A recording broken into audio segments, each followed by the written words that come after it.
This is not rocket science, man. Everybody knows that we are led by complete and total morons, right? Everybody knows that the liberal media, the liberal corporate media, is essentially fiction. But maybe I should say almost. Almost everyone knows this by now. But amazingly, the propagandists on our TVs at night telling us that Donald Trump is promising a bloodbath if we don't elect him, and that if we do elect him, he'll be a dictator for life. They don't actually believe this stuff. And now they're surprised at the results. Guys, you're not going to believe this, man, but pollster Frank Luntz on CNN, he goes on and they're all blown away that anyone out there could possibly be now worried about the health of democracy.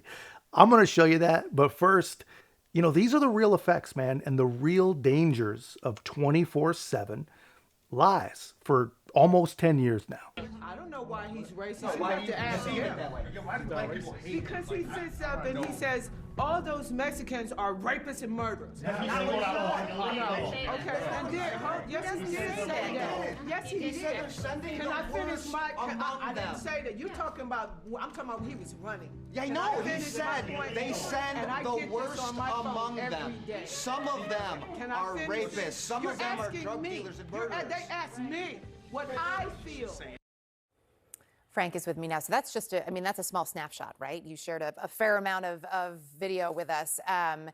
When we look at that, you've said the country is more divided than ever. I think a lot of people would agree with you, but this video evidence, why? How? Why is it this bad? What are you learning from these groups in these moments? That there's obviously, we all know people, right? We all know people who believe into their bones, no matter how much proof we show them, they believe that Donald Trump said that about all Mexicans. They believe that he said that white nationalists were very fine people, right? These people are stuck in a loop, man. They are stuck in a terrible loop. And here's what happens, man. They're told something so many times, and they even repeat a thing so many times that there is no possible way, no matter what they see, no matter what they hear, that they can unbelieve it, right? And it's almost not their fault. It's just the way the human brain is wired. Probably the most difficult thing any of us can do is admit that we were wrong. And even more difficult than that, admit that we were fooled.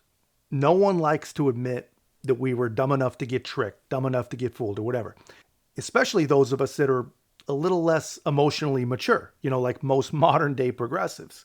But that's just the easy stuff, man. That's just about the guy's character. What about something serious like the actual condition and health of our country? Is our democracy in danger of failing? Raise your hands if you say yes. Wow, I'm shocked at how many. Does anyone here, by a show of hands, think our democracy is truly strong?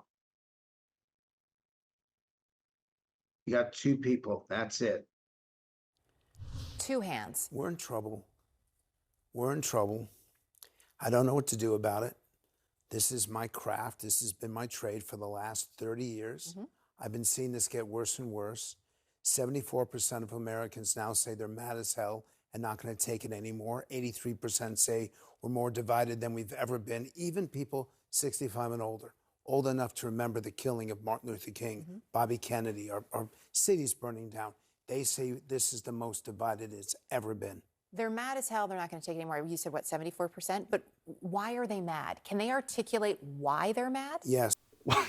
Wow. I'm shocked at how many he says. And I hate to laugh because it's not funny, but listen to the guy's voice. He's like, we're in trouble. We're in trouble. And I don't know what to do about it. Even the people old enough to remember our cities burning down. It's like, Frank, our cities were burning down 4 years ago, bro. We currently have bridges and roads being taken over by people waving foreign flags and chanting anti-Semitic insanity. No one has to hearken back to remember it, man. It's happening now. And then the random CNN propagandists ask, well, but why are they mad? So here's what we have. One of them thinks we're in real trouble, which we are. And the other says, but why are they so mad? Because you people have been abusing them, man. You've been lying to them for freaking years. Most of them actually believe that their neighbors are racist Russian stooges who want to see the end of American democracy. What did you people think was going to happen? The potential death of democracy. The death of democracy. The death of democracy. The death of democracy as we know it. This protest now is not simply about the death of George Floyd. It's about the death of American democracy, decency, and humanity. I'm sad to say that it also can lead to the diminishment of democracy, if not its death. It almost feels like we are witnessing the death of democracy here. The death of democracy line stood out to me, Jonathan, because I think that's just factually correct. Kind of the end of democracy, at least the end of our democracy. The return of Donald Trump to the White House could spell the end of democracy in America. We could have a Trump presidency, and that would, in my opinion, be the end of democracy in this country. I think that could be the end of our democracy, not to be too, pointed about it. Hillary Clinton said a couple of weeks ago that if he runs and wins, that could be the end of our democracy. Do you share that fear? I do. Are you going to stand by and watch this man destroy the democracy? I hope that we can flip this and save democracy. If we can't, I gotta believe that fascism will take over in America, and that will be the death of democracy. You've called women you don't like fat pigs, dogs, slobs, and disgusting animals. Your Twitter account... Only Rosie O'Donnell. No, it wasn't.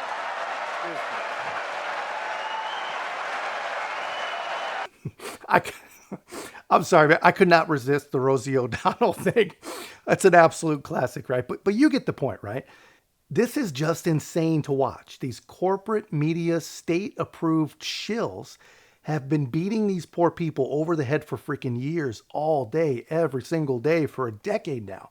And now they sit back in the ivory tower and pretend to be surprised and concerned, man. Concerned that people actually believed them. And again, obviously not everyone does believe them, but the ones that do, man, they really, really believe them. And it has affected their actual mental health. And here's why, man.